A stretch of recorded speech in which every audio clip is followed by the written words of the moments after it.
Good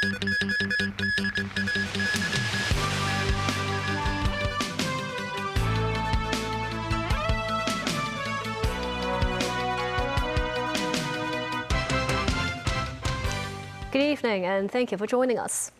Chief Justice of the Court of Final Appeal Andrew Cheung has asked the Court of First Instance Judge Wilson Chan to take early retirement following multiple instances of judicial plagiarism in his written judgments. Chan has submitted his retirement application following the request, which has been approved. His retirement would take effect Friday, 6 years earlier than judges' usual retirement age. In light of High Court Judge Wilson Chan's judicial plagiarism, Chief Justice Andrew Cheung issues a statement underscoring a judge's primary duty to hear and determine the cases fairly, based on applicable laws and evidence presented before the court. Cheung stresses judges must exercise an independent judicial mind, carefully consider the issues in dispute, and provide their own reasoning before reaching a decision. Cheung says judicial copying strikes at the very core of this fundamental requirement, raising serious concerns. He describes such conduct as wholly unacceptable. The judiciary says Chan had previously received severe reprimand and pledged to improve, but he continued to engage further instances of judicial copying. The case has triggered multiple appeals, with some resulting in orders for retrials. The judiciary says the incidents not only affected the interests of parties involved and placed an unnecessary burden on appellate court resources, but also weakened public confidence. After the most serious and careful consideration, Cheung says further action was necessary to safeguard public confidence. He therefore formally requested Chan to retire early from judicial office. The Chief Justice also reminds judges and judicial officers at all levels to avoid any form of judicial copying, adding that training on judgment writing will be strengthened where necessary. He remains confident judges and judicial officers would continue to perform their duties diligently, independently, and professionally in accordance with the judicial oath. Executive Council member and Senior Counsel Ronnie Tong says after Chan retires, it's likely there won't be any other punishments, noting the current early retirement request was appropriate.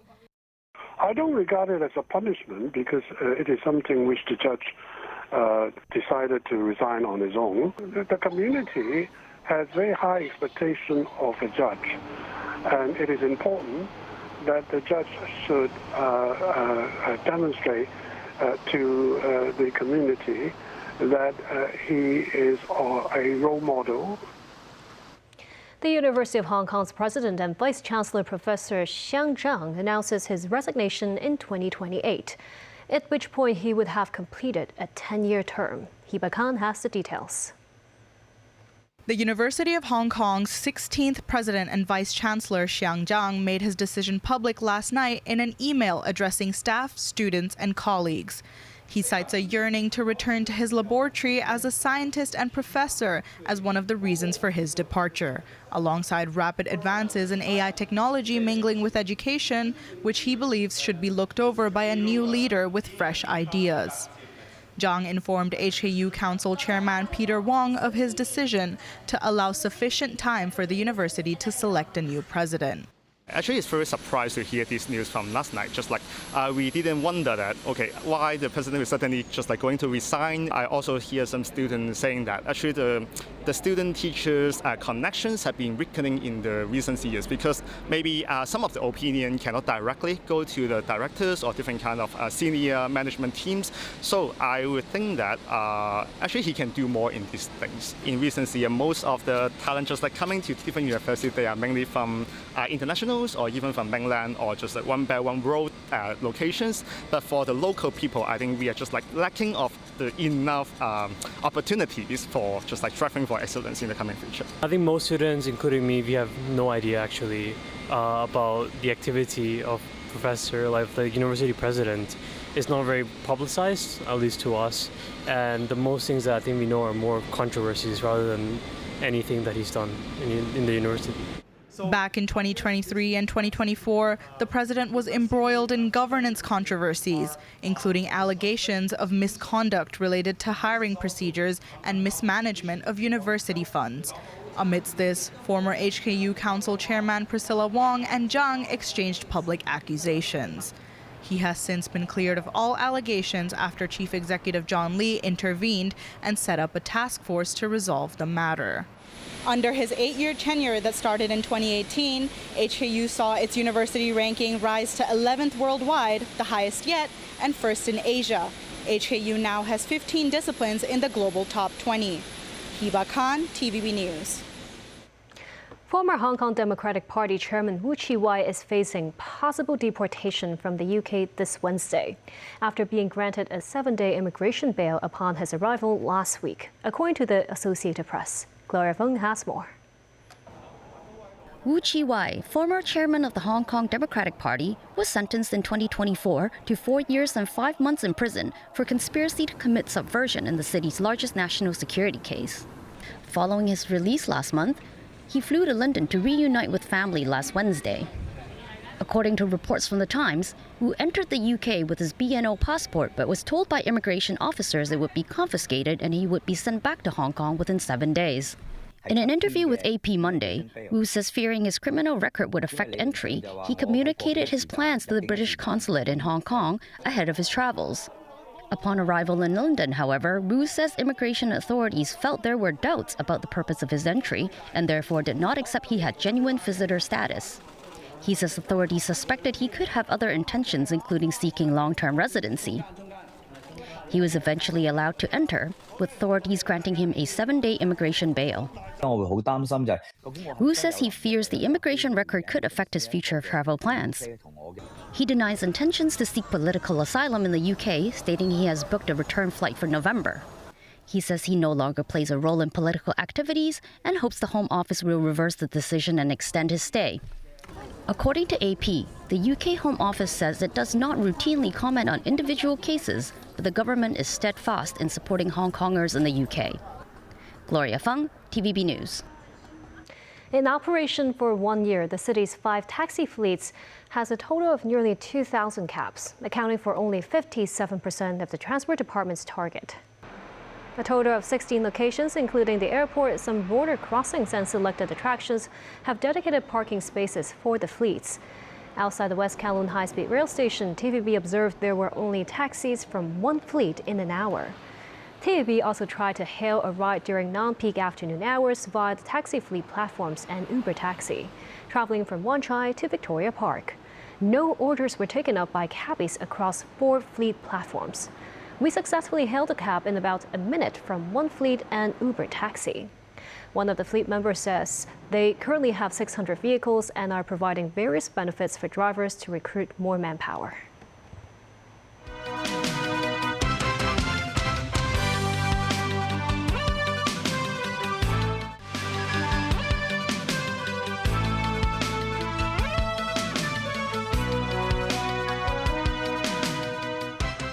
Welcome back. German authorities say the suspect in the Berlin Pride attack was shot dead during a confrontation with police on Sunday. This as Chancellor Friedrich Merz questions how the suspect was able to approach the event despite supposedly being under constant surveillance. Danny Zhou has this report. Abdul Balat, a 21-year-old German citizen with Lebanese roots who was suspected to be responsible for the Pride attack, was found dead after an almost 24-hour manhunt. His body is seen being removed by German forensics early Monday. Officers say Balat was tracked down around 6 p.m. Sunday at an allotment garden complex in Spandau, a suburb of Berlin, and that he apparently charged at police with a sharp instrument. Police fired at least 1 shot, and the suspect died at the scene. The man is believed to have driven a van into the crowd before getting out and attacking parade goers with a machete in what authorities say was an Islamic extremist terror attack. 1 person was killed and 29 others injured. Prosecutors say Balat previously joined the militant Islamic State group. A vehicle used in the fatal car ramming near the Pride Festival was removed from the site. Hundreds of mourners gathered at the iconic Brandenburg Gate to observe a minute of silence as they paid tribute to those affected. More and more members of the LGBTQ+ community arrived at Tiergarten Park, where the incident took place, to put down flowers and hug each other at a time of grief. Many participants raised concerns that the attack would further polarize the German society. 34-year-old Darwich, who was born in Berlin and has Lebanese and Palestinian descent, says it is heartbreaking and will bring consequences to the Muslim community.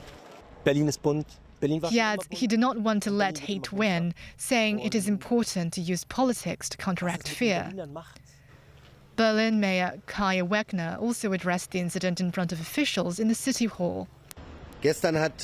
He says the city had celebrated diversity, openness to the world and freedom and showed its most colorful side until just before 10 p.m. Saturday. After that, the colors gave way to darkness, Wegner says. Danny Zhou, TVB News. Wildfires continue to rage across France and Spain, forcing hundreds of thousands of people from their homes as firefighters battle soaring temperature and strong winds. Authorities in both countries have stepped up emergency efforts as Spain deals with what officials are calling the largest fire of its kind in the country's history. Luna Bai has more. A raging wildfire in southwest France forced the evacuation of 55,000 people overnight Sunday, bringing the total forced out of their homes to a staggering 220,000 in one region alone, as flames crept ever closer to the wine-region city of Bordeaux. In the Gironde region of southwest France, at least 42,000 hectares of land being destroyed so far, more than 4 times the size of Paris. Heavy machinery was being used to cut back vegetation and trees, and firefighters raced in trucks to fight flare-ups in planes. Dropping water and retardants rotated in the air, battling to make progress before a forecast surge in temperatures from Tuesday that could make fighting flames more difficult.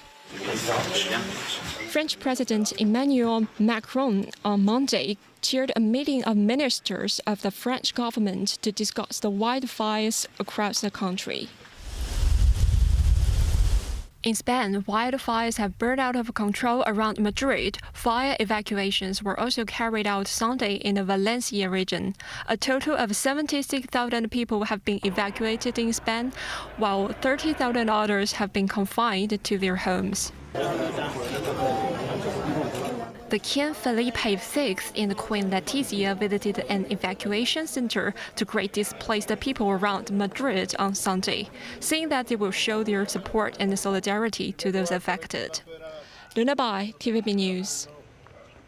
Police arrest one suspect and are searching for another following a shooting Sunday evening at a crowded Seattle food festival that killed 3 people and wounded 4 others.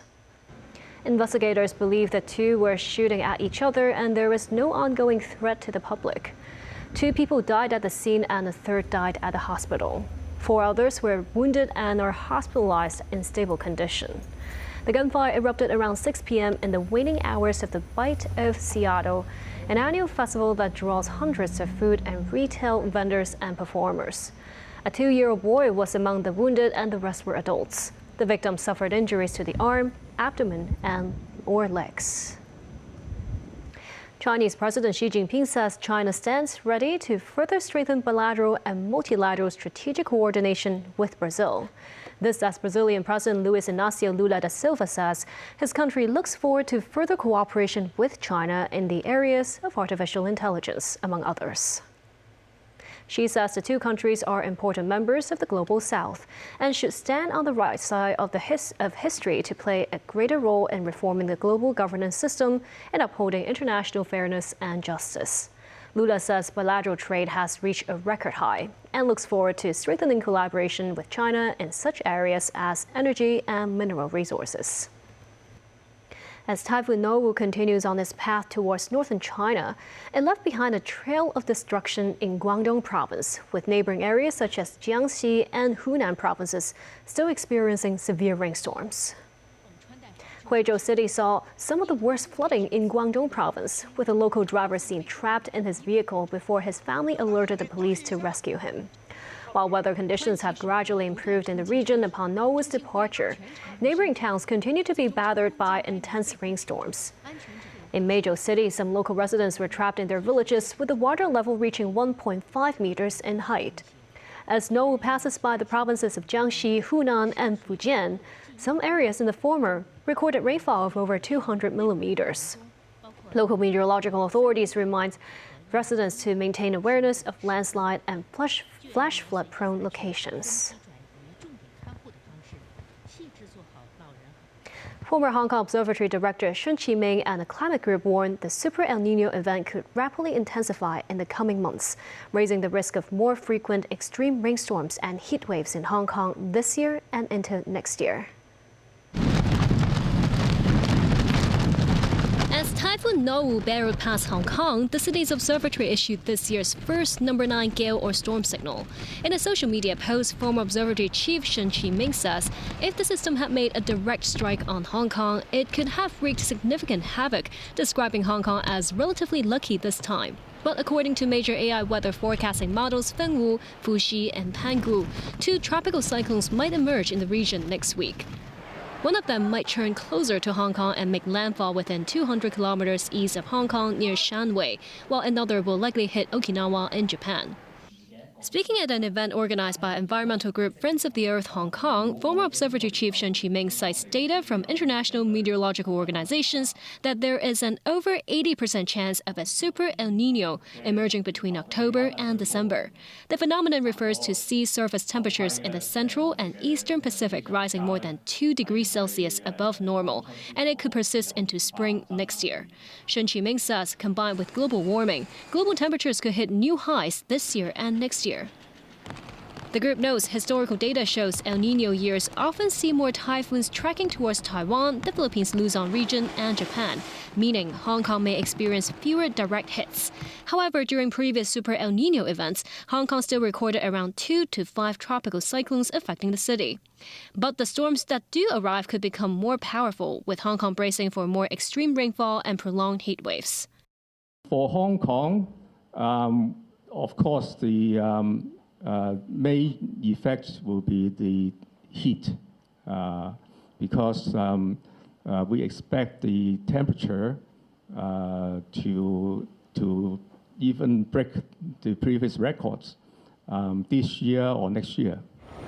The group also urged the government to step up preparations with more resilience against climate risks, including improving infrastructure of drainage services, as well as stepped up support systems for vulnerable communities, including the elderly. A worker died after falling from a platform while repairing a plane in Cheklapkok. The incident happened on South Perimeter Road. Authorities received a report from the Hong Kong Aircraft Engineering Company at around 8:30 a.m. of a 62-year-old male worker falling from a 6-meter platform while conducting repair works on the plane. He was suspected of having lost his balance while the platform was being moved and later pronounced dead. The Labor Department says it is highly concerned with the industrial accident and has begun its investigation. And that's the news. Thank you for watching. And due to the live coverage of the Kerry Fencing World Championships 2026, tomorrow night's main news will start at 9:25 p.m. Join us then.